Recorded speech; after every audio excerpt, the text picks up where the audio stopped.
मंडळी, आपण आज आलो हिंगोली जिल्ह्यातल्या कळमनुरी तालुक्यातल्या साळवा या गावी.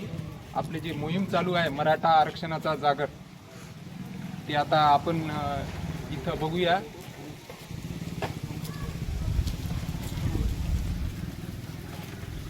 पूर्ण गावकरी थांबलेले आहेत आणि त्यांना आपण जे शासनापर्यंत आपल्याला जागर करायचं आहे की शासनापर्यंत प्रत्येक गावातली बाजू आरक्षणासंदर्भात ती गेली पाहिजे.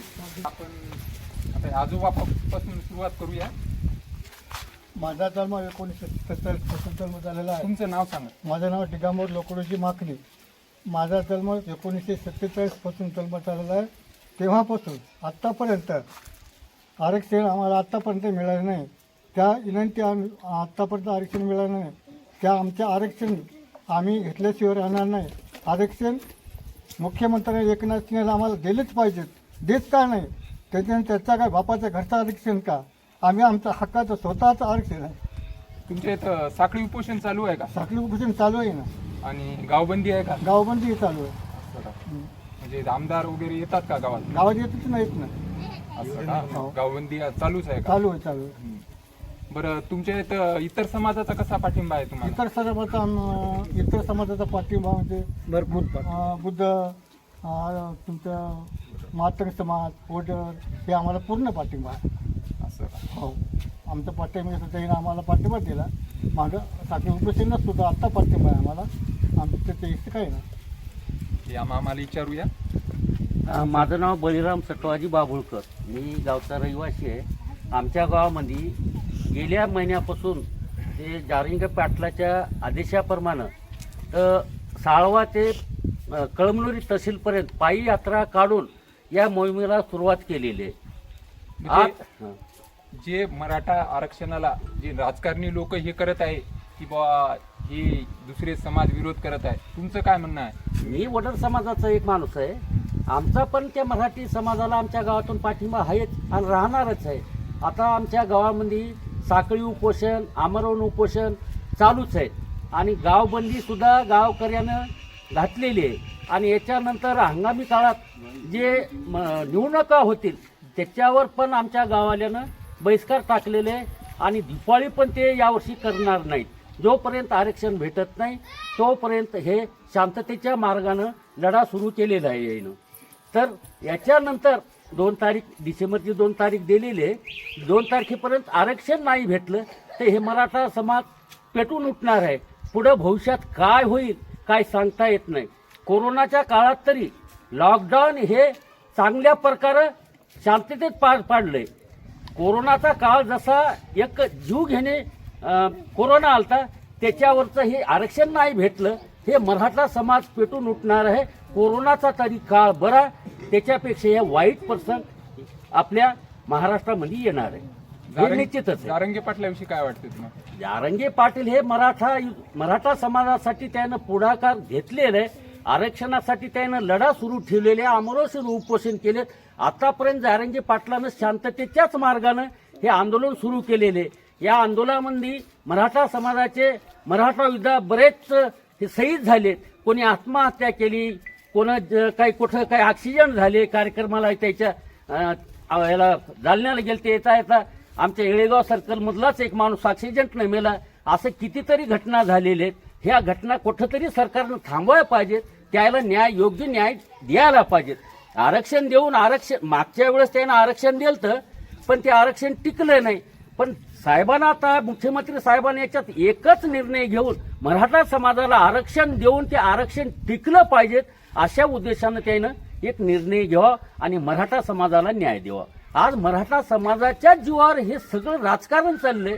मराठा समाज महाराष्ट्रामध्ये सगळा मराठा समाज आहे. मराठ्याच्या जीवावर हे आमदार खासदार होते. मग मराठा समाजावर हे अन्याय काय करतात? त्याच्या मागण्या रास्त आहेत. त्यानं शांततेच्याच मार्गानं जारंगे पाटलांना आतापर्यंत जे आंदोलन सुरू केलंय शांततेच्या मार्गाने चालू केलेलं आहे. त्याचा कुठंतरी त्यानं विचार करून त्याच्या मागण्या त्यानं मान्य करून द्यावं.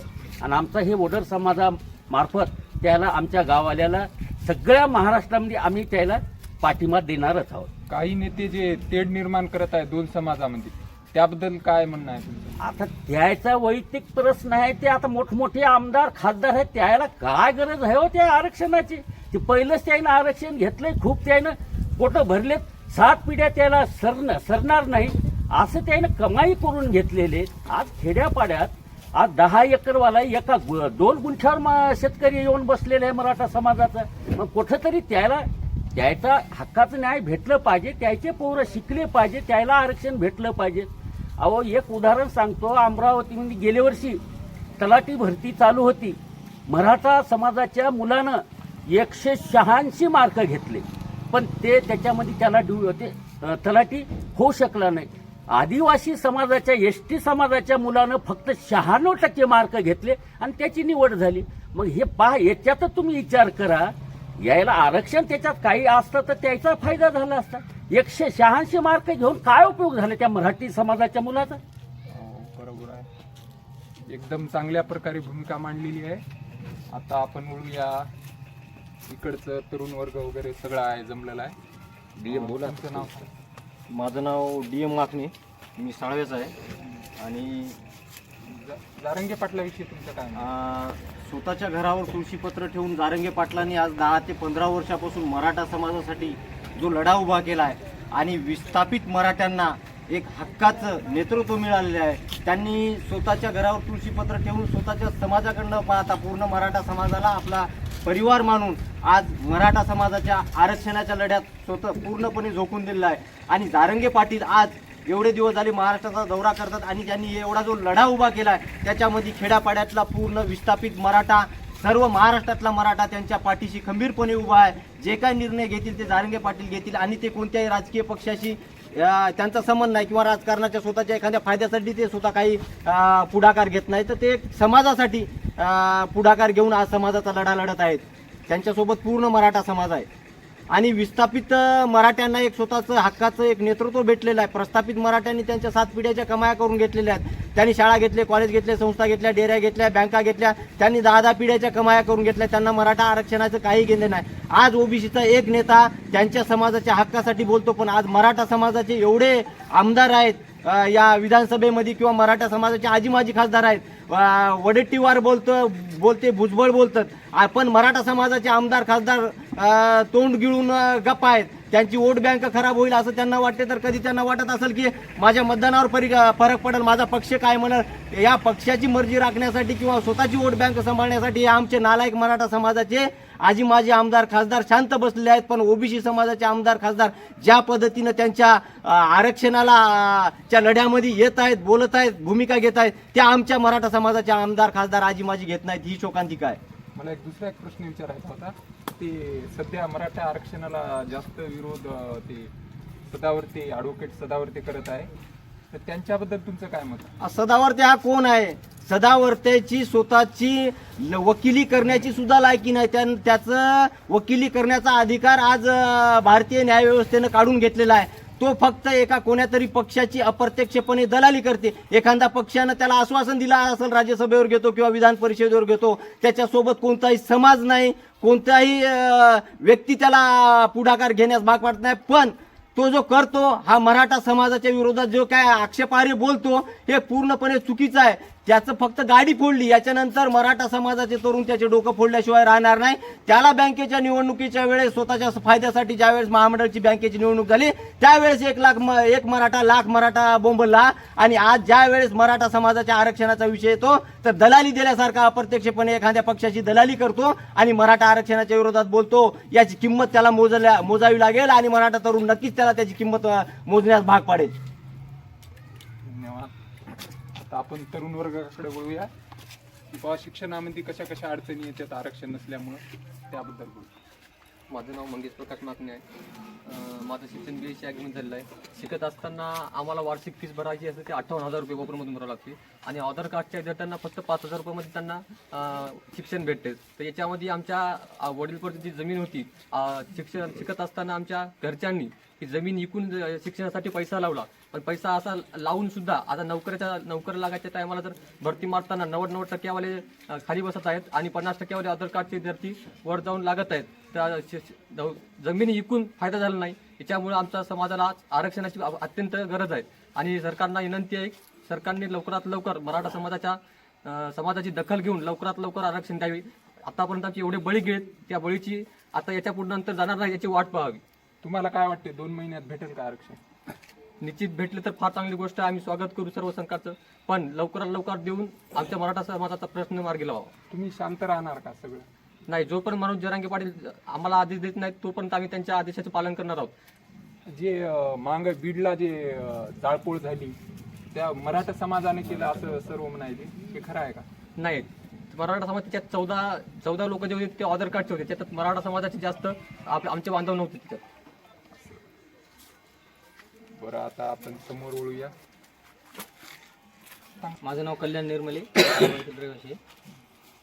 तुम्हाला काय वाटते आरक्षण भेटेल का? 2 महिने जी मुदत दिली ती. निश्चित भेटलं तर स्वागत करू, नाही भेटलं तर सरकारच्या छताडावर बसून आरक्षण घेऊ. याच्यात काहीच दुमत नाही. सरकारला देणंच भाग आहे. नाही बसलं तरी आम्ही शांत बसणार नाही घेतल्याशिवाय, आणि आरक्षण घेतल्याशिवाय राहणार नाही. मुख्यमंत्री साहेबांनी शिवाजी महाराजांची शपथ घेतली की आरक्षण देणार, त्याविषयी काय वाटतं तुम्हाला? शपथ घेतली ही एक चांगली गोष्ट आहे. शपथ घेऊन ते निश्चित त्या मार्गाने करतील तसं भरोसा आहे. पण नाही जरी केलं तरी त्यांना आरक्षण द्यावंच लागेल. तुमच्या इथं काय काय चालू आहे आरक्षण? आरक्षण आमचं साखळी उपोषण चालू आहे, आमरण उपोषण चालू आहे, गावबंदी चालू आहे. हो, गावबंदी पण केलेली आहे. 100% चालू आहे का? 100%. हा, तुमचं नाव सांग. माझं नाव किरण कोरडे. तुमची काय भूमिका आहे आरक्षणासंदर्भात? आरक्षण मराठ्याला मिळायलाच पाहिजे आणि तेही 50%च्या आतून मिळायला पाहिजे. तुमच्या मुलाला अडचणी येतात का आरक्षण नसल्यामुळे? 100%. खूप अडचणी आहेत, शिक्षणात अडचणी आहेत, नोकरीत अडचणी आहेत. कुठे म्हणजे असं अपमानजनक वागल्यावानी वाटते, कुठे बरोबर वागणूक मिळत नाही असं वाटते. त्याच्यामुळं तुम्ही शेती करता का? हा, शेती करतो. शेतीचं बजेट म्हणलं ना तर एका एकराला 13-14 हजार रुपये लागवड लागते आणि जंगतंग 25 ते 30 हजार रुपये त्याचं उत्पन्न होते. 4 हजार रुपये क्विंटल सोयाबीन, म्हणजे मग त्याला काय पुरवली. आणि आता प्रत्येक शेतकरी जवळपास 2.5 ते 3 एकरावर जेवून थांबले. शासन म्हणते की बा सगळे मोठमोठाले शेतकरी आहेत त्याला आरक्षणाची गरज नाही, तुमचं काय म्हणणं? नाही, मोठालेला नाही तर नसू द्या, पण साधारण जे गरजवंत आहेत त्यांना आहेत. त्यांना ते म्हणते की बा देशमुख आम्ही 96 कोळी आहे, तुम्हाला तसं वाटते का? नाही, 96 कोळी राणे एक आहे आणि रामदास कदम 2 आहेत, बाकीचे नाही 96. त्यांनी आरक्षण घेऊन राजकारणात आलेले आहेत कुणबीचं, त्याविषयी काय वाटते? राजकारणाबद्दल तर जास्त नच बोललेलं बरं. कोणी असो राजकारणी म्हणजे थोडक्यात सांगायचं ते केव्हा धोका देतील काही सांगता येत. म्हणजे ते असे खात्रीलायक नाहीत माणसं की आता तुम्ही म्हणाले मुख्यमंत्री देतील का, द्यायलाच पाहिजे. शपथ घेतली पहिले 40 दिवस मग मुख्यमंत्र्यांनीच घेतली. शपथ घेणं योग्य आहे का? नाही, तू त्याला पूर्ण जर करायची असेल तरच घ्यायला पाहिजे होती. उगाच दिखेण्यासाठी घेणं चुकीचं आहे. शपथ नाही पूर्ण केलं तर समाज शांत बसणार आहे का? आता कसं आहे, ते एवढे दिवस आहे मराठ्यांना शांत जरांगे पाटील ठेवायला, हेच खूप मोठं झालं.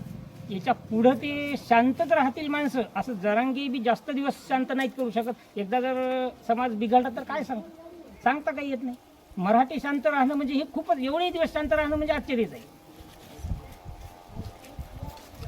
तुम्हाला काय वाटते जरांगे पाटील आता पुढील दिशा ठरवणार आहे?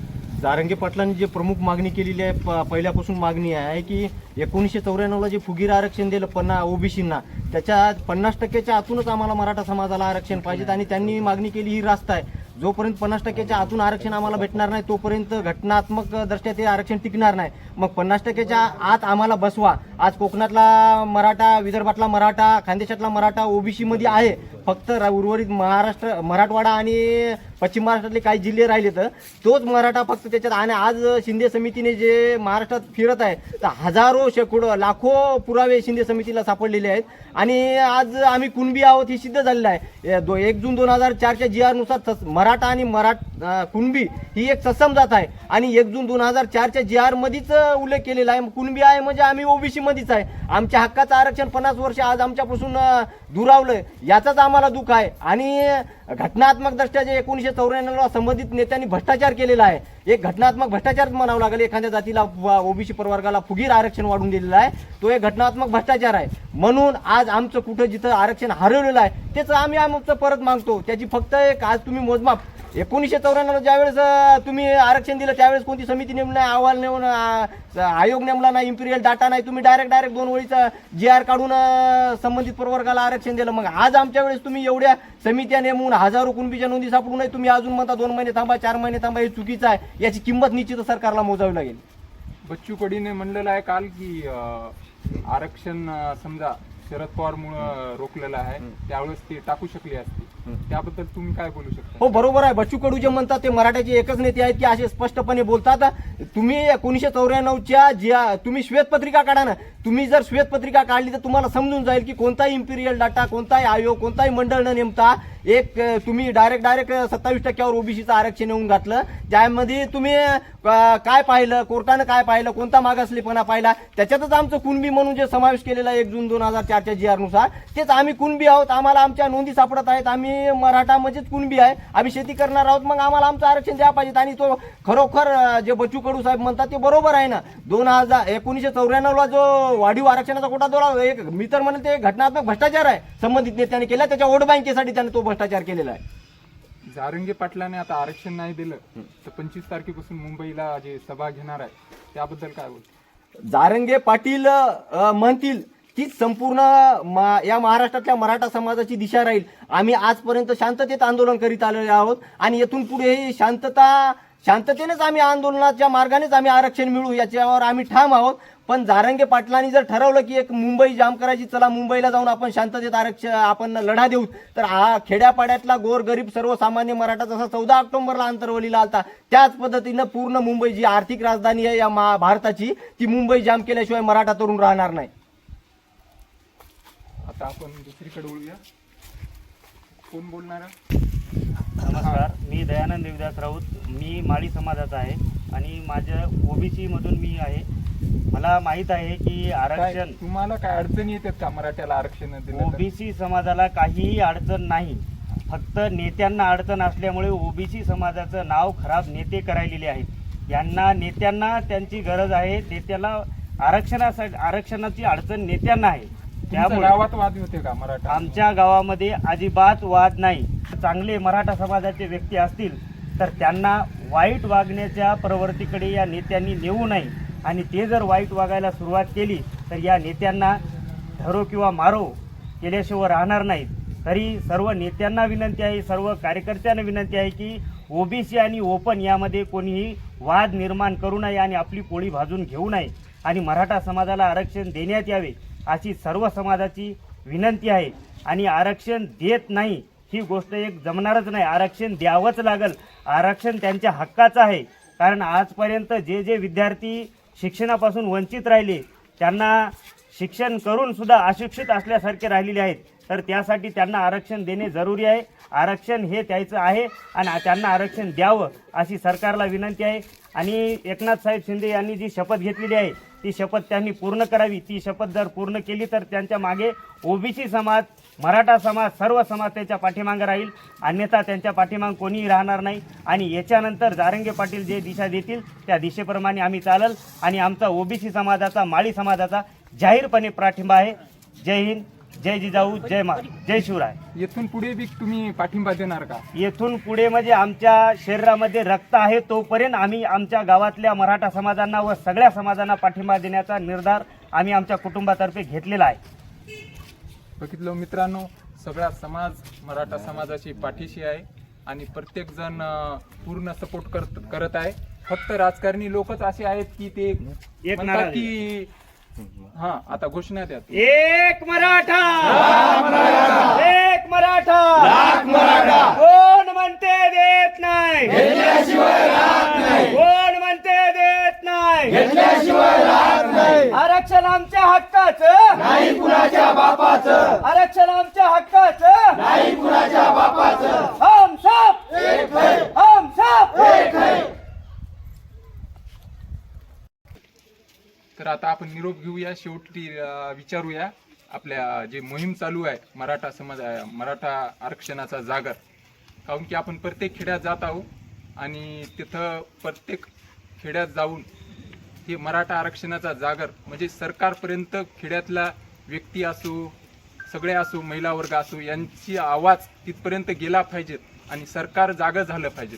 यासाठी मोहीम आहे. ती कशा प्रकारे आहे तर त्या गावातल्या लोकांकडून जाणून घेऊ. मराठा समाजाचा जागर जी मोहीम चालू आहे ती खूपच एक अभिनंदनास्पद आहे. ज्या समाजात जन्माला आलो त्या समाजाचं काहीतरी आपल्याला देणं असतं.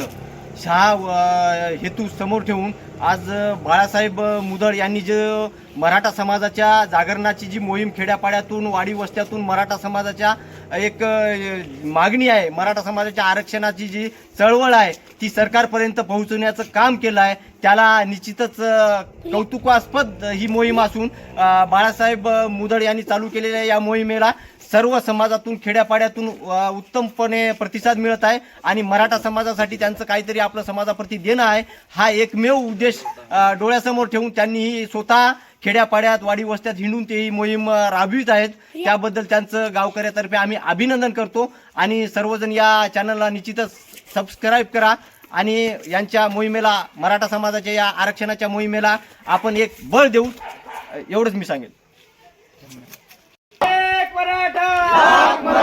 कोण म्हणते देत नाही, कोण म्हणते देत नाही, आरक्षण आमच्या हक्काचं, आरक्षण आमच्या हक्काचं.